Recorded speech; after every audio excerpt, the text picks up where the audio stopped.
আমি এখন এই জেলায় আপনারা সবাই সম্মতি দিচ্ছেন তো? বিভিন্নভাবে প্রশ্নিত। Guys good afternoon. আজকে আমি যাচ্ছি ফাইট ফর এসটি রিজার্ভেশন আন্দোলনে, সেখানে কি হচ্ছে কি না আমি আপনাদেরকে দেখাবো লাইভে। তো চলো ব্লগে কন্টিনিউ থাকো। चिरगल पे अदिम खेरवा धीरे तोलान धासावेन चिरु चंपागा चिरगल पे अदिम खेरवा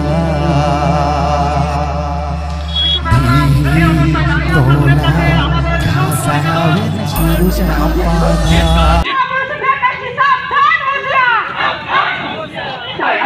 তারা পশ্চিমবঙ্গে পুরুলিয়া নয় ঝাড়গ্রাম আদিবাসীদের আমাদের কি বলছে কোন সার্টিফিকেট দিতে যায় অনেক কিছু আগে আমাদের এটা নেই ওটা নেই 1944 সালের দলিল চাই কোথায় শুরু হয়েছে সব রেকর্ড চাই, কিন্তু আদিবাসীর কোথায় কি আছে সেটা কিন্তু আর প্রয়োজন হয় না। কালকে আমরা দেখছিলাম অন্য রাজ্যের মানুষ দুই রাজ্যের লোক এখানে বিহারা ব্লক থেকে সার্টিফিকেট করে নিচ্ছে, কারণ এখানে কিছু সুযোগ সুবিধা বেশি আছে।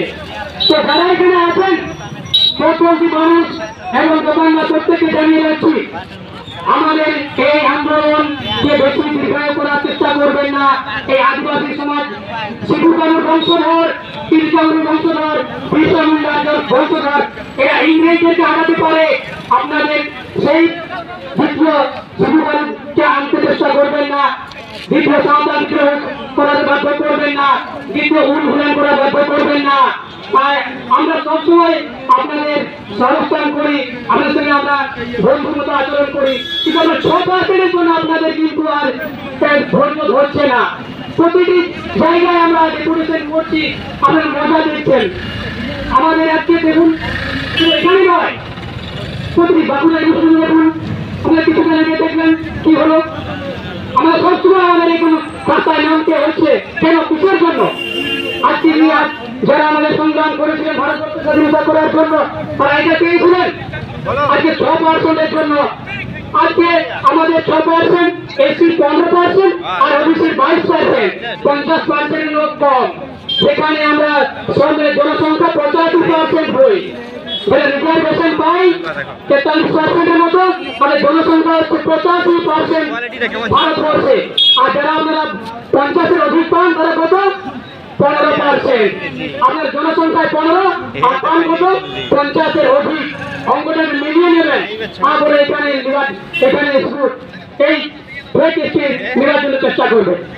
আমাদের স্লোগান বলছিলেন যে আবার কিন্তু পুরুলিয়া আমাদের ভালো লাগছিল। আজকে পুরুলিয়াতে আমাদের ছোট ছোট যারা কলেজে পড়ছে তারা অংশগ্রহণ করেছে।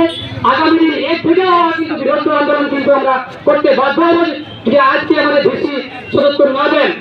আমরা অনেক আন্দোলন দেখেছি, এর আগে দেখেছি সাঁওতালি পড়াশোনা করার জন্য আমাদের 16 জন এবছর উচ্চ মাধ্যমিক পাস করেছে সাঁওতালি মিডিয়ামে, তার জন্য অনেক দিন আমাদেরকে শুনতে হয়েছে, অনেক ডিগ্রেশন করতে হয়েছে, আমাদের কলকাতা নবম যেতে হয়েছে। সেগুলো কিসে আজকে বলে থাকেন মাতৃভাষা মাতৃযুদ্ধ সমান, তাহলে কিসের জন্য আদিবাসী সাঁওতাল এই যে ওরা লেখা যারা আদিবাসী আছে তাদেরকে লেফটেন্যান্ট পাইয়ে লেখা হয়েছে বলুন তো?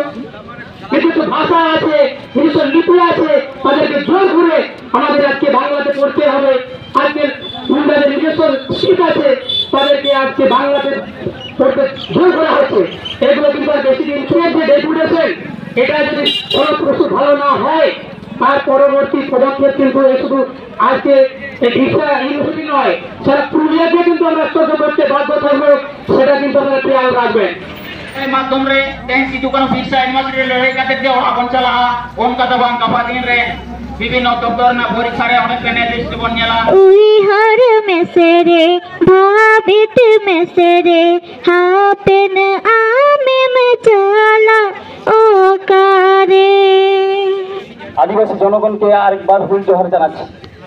আজকে মূলত যে উদ্দেশ্য নিয়ে এই শুধু কেন বিষয় ইউনিভার্সিটিতে আমরা এসেছিলাম, যে এই বিশ্ববিদ্যালয়ে বিভিন্ন কলেজে, বিশ্ববিদ্যালয়ের আন্ডারে বিভিন্ন কলেজে প্রচুর আদিবাসী অ্যাডমিশন হয়েছে এবছর।